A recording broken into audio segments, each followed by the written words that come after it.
வணக்கம். இஎம்ஐயே இல்லாம ஒரு புது கார் வாங்க ஆசைப்படுறீங்களா? இந்த வீடியோவை கடைசி வரைக்கும் பாருங்க, உங்களுக்கு புது ஐடியா கிடைக்கும். இந்த வீடியோல சொல்லப்படும் அனைத்து கம்பெனிகளும் வெறும் இன்ஃபர்மேஷனுக்காக மட்டுமே. உங்களை முதலீடு செய்யுங்கன்னு சொல்ற வீடியோ இது கிடையாது. எந்த ஒரு முதலீட்லயும் ரிஸ்க் இருக்கும். ரிஸ்க் புரியாம நீங்க எந்த ஒரு முதலீடும் செய்ய வேண்டாம். JM financial mutual fund.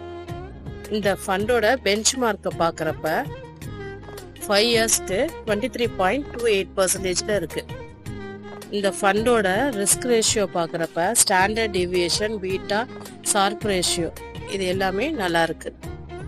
Standard deviation 14.43%லையும், பீட்டா 0.99%லையும், ஷார்ப் ரேஷியோ 1.25%லையும் இருக்கு. ஷார்ப் ரேஷியோ நல்லாவே பர்ஃபார்மன்ஸ் பண்ணியிருக்கு. இது ஒரு ஃப்ளெக்ஸி கேப் ஃபண்டு. ஒரு ஃப்ளெக்ஸி கேப் ஃபண்டில் large cap, mid cap, small cap எல்லாமே இருக்கும். லாங் டைம் ஆவரேஜ் ரிட்டர்ன் ஒரு ஃப்ளெக்ஸி கேப் ஃபண்டில் 10 இயர்ஸுக்கு 16.8% ரிட்டர்ன்ஸ் கொடுக்குது. இந்த ஃபண்டை ஈக்விட்டியில் 96.83% இன்வெஸ்ட் பண்ணியிருக்காங்க.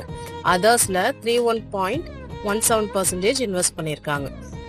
49 ஸ்டாக்ஸில் இன்வெஸ்ட் பண்ணியிருக்காங்க. இப்போ இஎம்ஐ இல்லாம எப்படி கார் வாங்குறதுன்னு பார்க்கலாம்.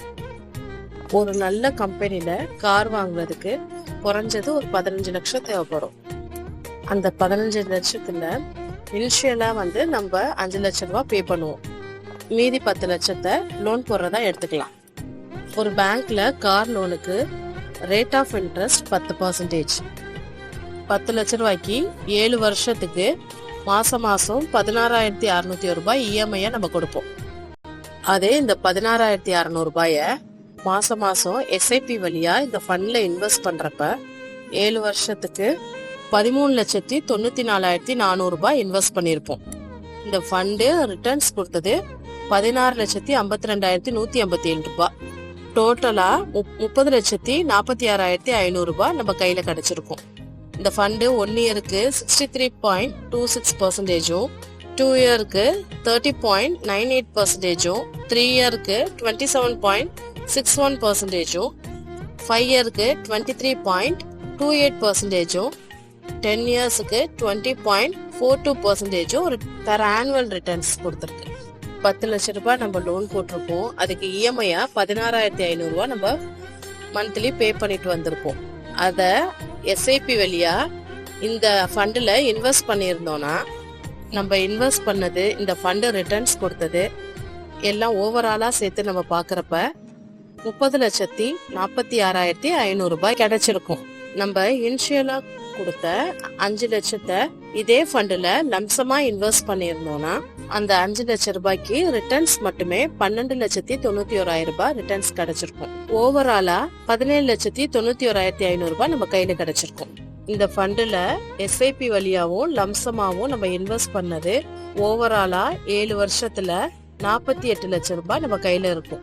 நம்ம 15 லட்சம் ரூபாய்க்கு கார் வாங்கலான்னு முடிவு பண்ணினோம். இந்த 7 வருஷத்துல கிட்டத்தட்ட 50 லட்சம் ரூபாய் நம்ம கையில கிடைச்சிருக்கு. நீங்க சூஸ் பண்ண காரை விட பெஸ்டான காரை கூட இப்ப வாங்கலாம்.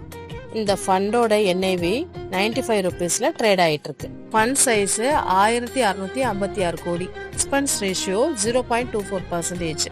ரிசல்ட் ரேங்க்ல 5 ஸ்டார் ரேட்டிங்ல இருக்காங்க. இஎம்ஐயே இல்லாம ஃப்ளெக்ஸி கேப் ஃபண்ட்ல இன்வெஸ்ட் பண்ணி 7 வருஷத்துல நல்ல பெஸ்டான காரை வாங்கிடலாம். இந்த மாதிரி நல்ல ஃபண்டை பத்தி தெரிஞ்சுக்க நம்ம சேனலை சப்ஸ்கிரைப் பண்ணி வச்சுக்கோங்க. ஃபேமிலி அண்ட் ஃப்ரெண்ட்ஸுக்கு ஷேர் பண்ணி விடுங்க. இந்த ஃபண்டில் இன்வெஸ்ட் பண்ணுறதுக்கு முன்னாடி உங்கள் பர்சனல் ஃபினான்ஷியல் அட்வைசரை கன்சல்ட் பண்ணிக்கோங்க. தேங்க்யூ.